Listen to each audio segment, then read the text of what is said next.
Сәлем қыздар, бүгін біз сіздермен нан жабамыз үй жағдайында.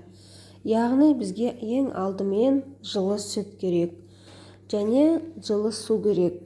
Екеуін араластырып, кішкене пісте май құйып, дрожжымыз салып ашытып қоямыз. Осылай нанды жақсы илеп болғаннан кейін сұйық маймен майлап қоямыз. Бетін жауып, жылы жерге қойып қоямыз. Осылай үстін орап қоясыздар. Жылы сүтке ашылған қамыр лезде ашиды. Міне, 1 сағатқа жетер-жетпес осылай әп-әдемі ашыған қамыр пайда болады. Сіз бұл қамырды бір рет қайтарып қойсаңыз, сұйық майға қолыңызды батырып, екінші көтерілген қамырмен нанын жапсаңыз, өте керемет болады. Ал асығыс болсаңыз, бірінші ашығанда жаба берсеңіз де болады.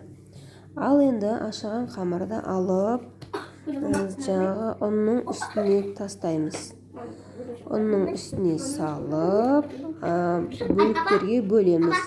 Міне, ашыған маймен арасына сұйық май қосылған қамыр қолға жабыспайды, ыдысымызда да артық қамыр болмайды. Міне, нанды осылай 3 бөлікке бөліп алдық. Табамызды майлап аламыз да, осы нандарды орналастырамыз. Егерде сізде 2 таба болса, 2 табаға бірден нандарды қойып қойсаңыз болады. Астын майлап, үстін майлап. Біраз уақытқа қойып қоясыз. Ол көтеріліп, әдемі болғанша, көтерілгенше, содан кейін аласыз да, үстін қолыңызбен жаймалап, нанның үстін, жұмыртқаңыздың жаңа сарысын жақсаңыз болады, күнжет сепсеңіз де болады. Өз еркіңізге қарай әсемдеп, әрлеп, пешке салып, пісіріп аласыз.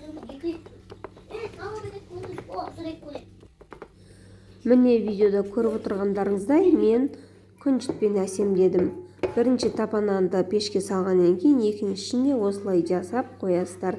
Және мына үшінші қамырды тапа жетпесе, осылай сүлгіге қойсаңыз болады. Асты жабыспайды оның. Мінекей, нанымыз да пісті. Міне, әп-әдемі қып-қызыл болып, иісі мұрынды жарып тұрған ыстық нан дайын болды. Бұл нанды ыстап көрсеңіз өте жеңіл және де жұмсақ болады. Өйткені әбден дайындалып, жасалып, жабылған нан бұл.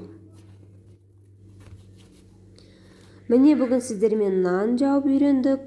Менің арнам ұнаса, қолдап, пікір қалдырып кетіңіздер. Және бір кеңесім, осы қамырдан бауырсақ, пирожки пістеуге әбден болады.